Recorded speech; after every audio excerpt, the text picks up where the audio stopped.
Assalamualaikum warahmatullahi wabarakatuh. Gimana kabarnya teman-teman semua? Semoga dalam keadaan sehat walafiat. Kembali lagi nih dengan Kak Okta.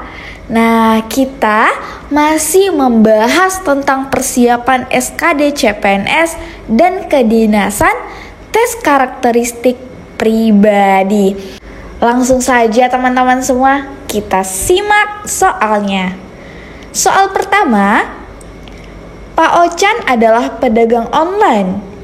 Ia menjual barang-barang melalui forum jual beli di Facebook.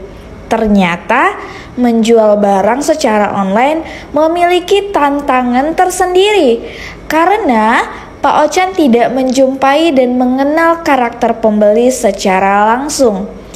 Dalam sebuah kesempatan, Pak Ochan mendapatkan seorang pembeli yang sering bertanya, banyak permintaan, dan ingin selalu mendapatkan perlakuan khusus pada pesanannya.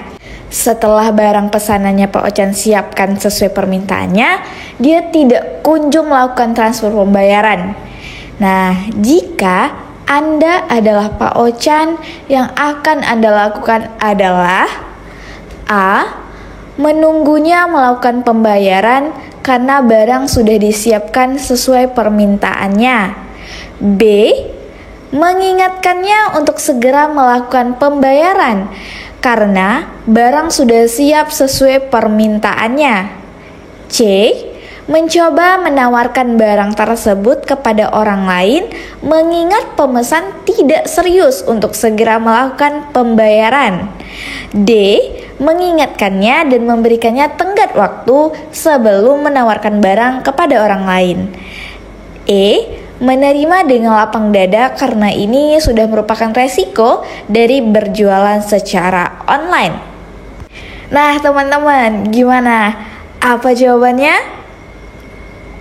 Nah, jawaban yang paling tepat itu ada pada opsi B, yaitu mengingatkannya untuk segera melakukan pembayaran karena barang sudah siap sesuai permintaannya. Aspek penilaian untuk pada soal ini yaitu adalah pelayanan publik. Nah, kita cek ya teman-teman masing-masing skor pada opsinya. Nah, jawaban yang paling tepat itu pada opsi B dengan skor 5, kemudian opsi A dengan skor 4, opsi D dengan skor 3, opsi E dengan skor 2, opsi C dengan skor 1. Nah, kenapa ya pilihan B skornya paling tinggi? Mari kita analisa. Nah, sebagai pedagang yang baik, Anda, Pak Ochan, sudah seharusnya melayani pembeli dengan sebaik-baiknya. Salah satu indikator pelayanan publik yang profesional adalah komunikatif. Maka, dalam kasus yang dialami Pak Ochan, dia harus mengkomunikasikan hal tersebut kepada pembelinya terkait pembayaran yang belum dilakukan. Agar apa? Agar pembelinya segera melunasi dan barang yang sudah disiapkan bisa dikirimkan kepada pembeli tersebut. Gimana teman-teman untuk soal nomor 1? Nah, sekarang kita lanjut soal nomor 2. Saat sedang melakukan pelayanan di meja kerjanya, Bu Asti kedatangan seseorang yang sudah memiliki janji dengan rekan kerjanya dan meminta pelayanan yang bukan bidang Anda dengan segera. Padahal saat itu rekan kerja Bu Asti sedang melaksanakan tugas lain. Dan antrian di meja pelayanan Bu Asti cukup ramai klien yang perlu ditangani. Jika Anda adalah Bu Asti, yang akan Anda lakukan adalah A. Melayaninya dengan cepat supaya saya bisa segera kembali melayani antrian di meja saya. B. Memintanya menghubungi rekan kerja saya untuk meminta kejelasan dan kelanjutan pelayanan. C. Memintanya menunggu sampai saya menyelesaikan seluruh antrean pelayanan. D. Segera melayaninya dengan baik meskipun itu bukan bidang yang seharusnya saya berikan pelayanan. E. Memintanya untuk menemui staf yang sesuai bidang pelayanan yang ia butuhkan agar dapat memberinya pelayanan dengan segera, karena saya sedang melakukan pelayanan lainnya. Nah, gimana teman-teman? Jawaban yang benar ada pada opsi A, B, C, D, atau E? Nah, jawaban yang paling benar ada pada opsi E. Memintanya untuk menemui staf yang sesuai bidang pelayanan yang ia butuhkan agar dapat memberinya pelayanan dengan segera, karena saya sedang melakukan pelayanan lainnya. Nah, di sini pada soal ini itu merupakan aspek penilaian dari pelayanan publik. Nah, kita lihat nih teman-teman, masing-masing skor pada opsinya. Yang E itu mendapat skor 5, B mendapat skor 4, C mendapat skor 3, A mendapat skor 2, dan D mendapat skor 1. Kenapa ya pilihan E skornya paling tinggi? Mari kita analisa teman-teman. Pada kasus ini yang harus dilakukan Bu Asti adalah meminta klien tersebut menemui staf atau rekan kerja yang memang sesuai dengan bidang yang ia butuhkan. Karena apa? Karena selain harus memberikan pelayanan dengan baik dan kasus Bu Asti, ia juga harus memperhatikan profesionalisme kerja. Maka tidak memberikan pelayanan yang bukan bidangnya serta mengarahkan tamu kepada bidang yang seharusnya merupakan bentuk dari profesionalisme. Kita lanjut ya teman-teman untuk soal nomor 3. Atsir bekerja sebagai seorang customer service di sebuah kantor yang bergerak di bidang pelayanan. Suatu hari, saat suasana kantor sedang ramai-ramainya, tiba-tiba datang seorang kakek masuk ke antrian pelayanan Atsir. Kakek tersebut nampak kebingungan. Jika Anda adalah Atsir, yang akan Anda lakukan adalah A. Meminta satpam untuk menanyai maksud kedatangan kakek tersebut. B. Melihat saja dan menunggunya menghampiri meja saya. C. Meminta satpam untuk memandunya menuju meja saya. D. Menghampirinya dan menanyakan keperluannya. E. Menenangkannya dan menanyakan maksud tujuan kedatangannya. Nah, gimana teman-teman?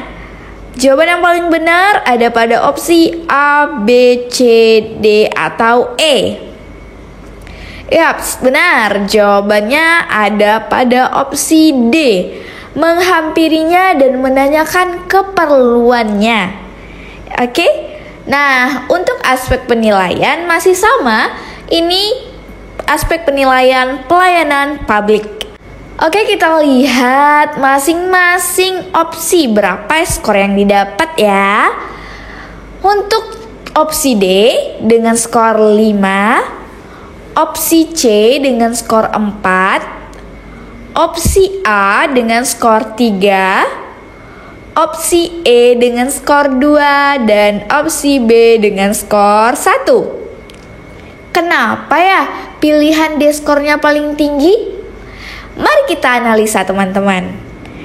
Nah, mengikuti standar pelayanan yang baik dan benar, maka yang harus dilakukan Atsir adalah menghampiri dan menanyakan keperluannya.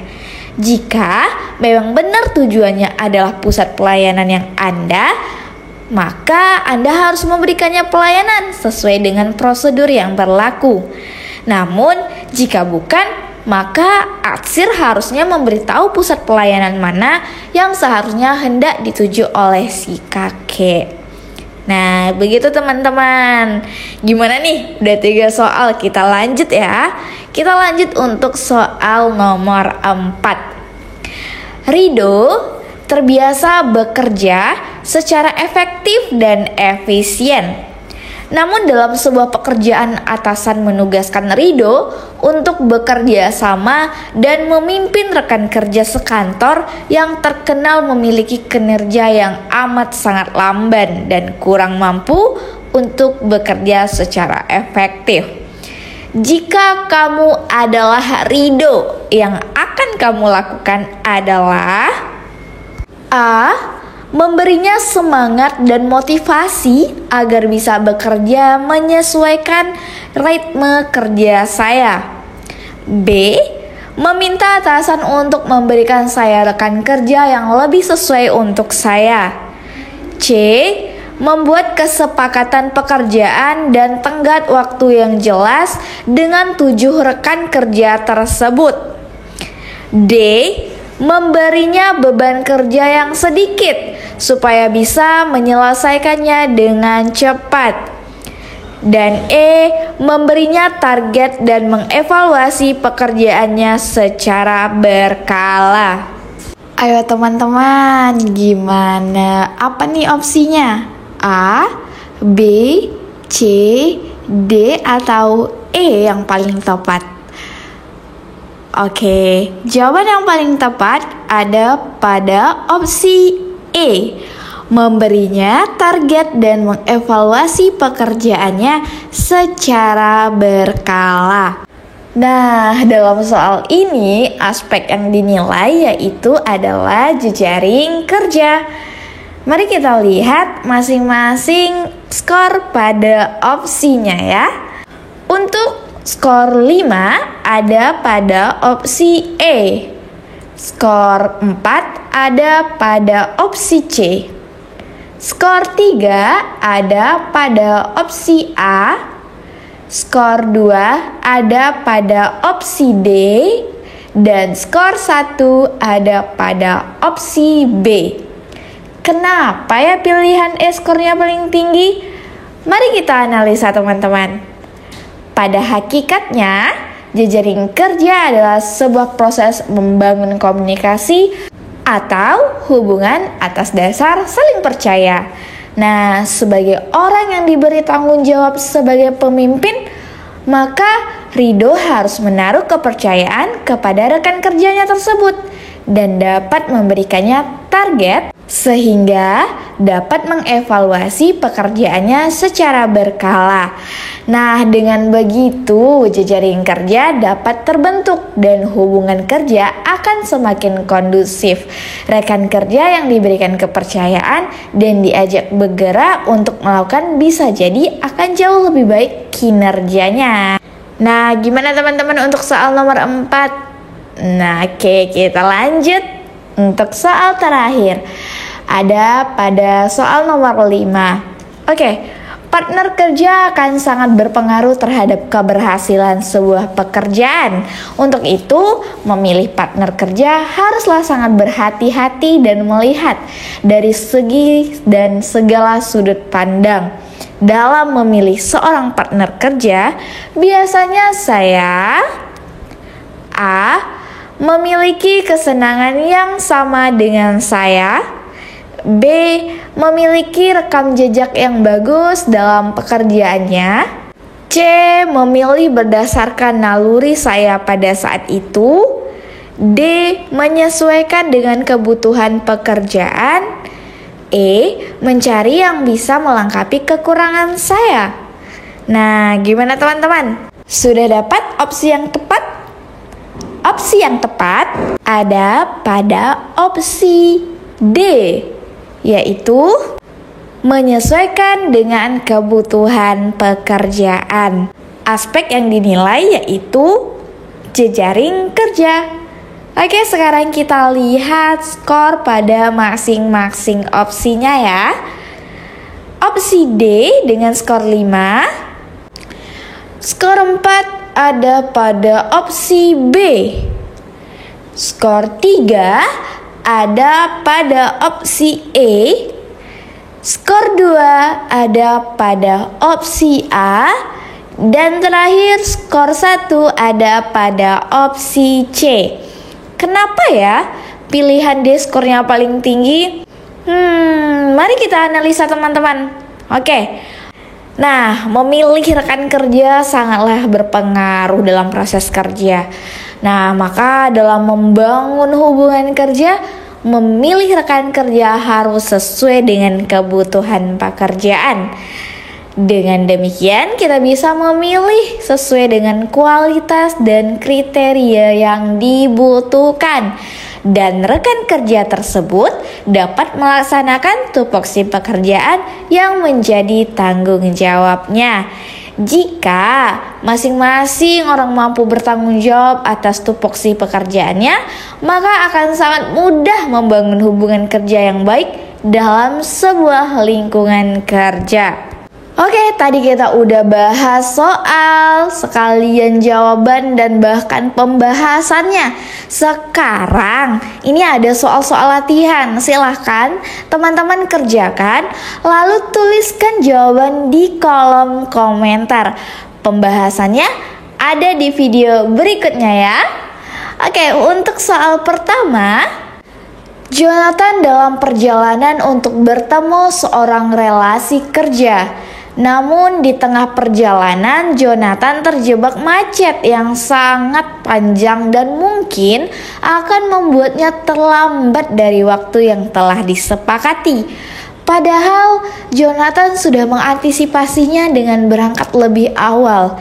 Jika Anda adalah Jonathan, yang akan Anda lakukan adalah A.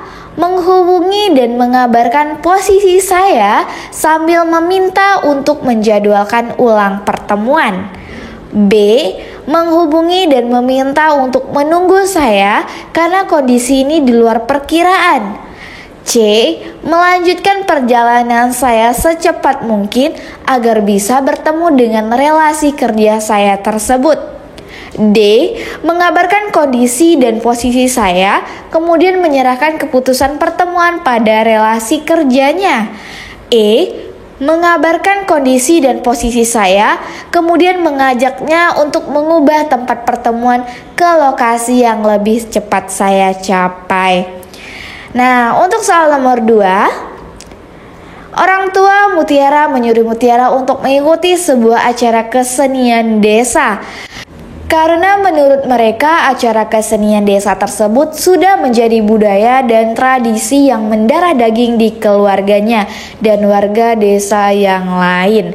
Jika Anda adalah Mutiara, yang seharusnya Anda lakukan adalah A. Mengikuti kegiatan kesenian desa tersebut untuk menyenangkan hati orang tua saya. B. Mengikuti kegiatan kesenian desa tersebut dan mempelajari mengapa kesenian tersebut bisa menjadi jati diri seluruh warga desa. C. Mengikuti kegiatan kesenian desa tersebut karena teman-teman saya juga mengikutinya. D. Mengikuti kegiatan kesenian desa tersebut namun hanya sebagai penonton saja. E. Mengikuti kegiatan kesenian desa tersebut karena itu merupakan tradisi keluarga yang harus dilestarikan. Soal nomor 3, Renfred sedang berlatih basket bersama teman-temannya di taman kota. Hari itu sangat terik sehingga membuat Renfred merasa haus sekali. Saat sedang membeli minuman, Renfred melihat ada seorang anak kecil yang sangat kehausan juga. Namun, uang yang dimilikinya hanya cukup untuk membeli sebuah minuman saja. Yang harus dilakukan Renfred adalah A. Segera membagi minuman yang dibelinya pada anak kecil tersebut. B. Tidak jadi membeli minuman dan memberikan uangnya pada anak kecil tersebut. C. Memberikan minuman yang dibelinya pada anak kecil tersebut. D. Meminjam uang kepada temannya untuk membeli sebuah minuman lagi yang akan diberikannya pada anak kecil tersebut. E. Meminta temannya untuk menolong anak kecil tersebut karena uangnya hanya cukup untuk membeli sebuah minuman. Oke teman-teman semua, jangan lupa dijawab di kolom komentar ya. Nah, semoga video ini bisa membantu teman-teman dalam mempersiapkan tes karakteristik pribadi. Oke teman-teman semua, sampai ketemu lagi di video-video berikutnya. Wassalamualaikum warahmatullahi wabarakatuh.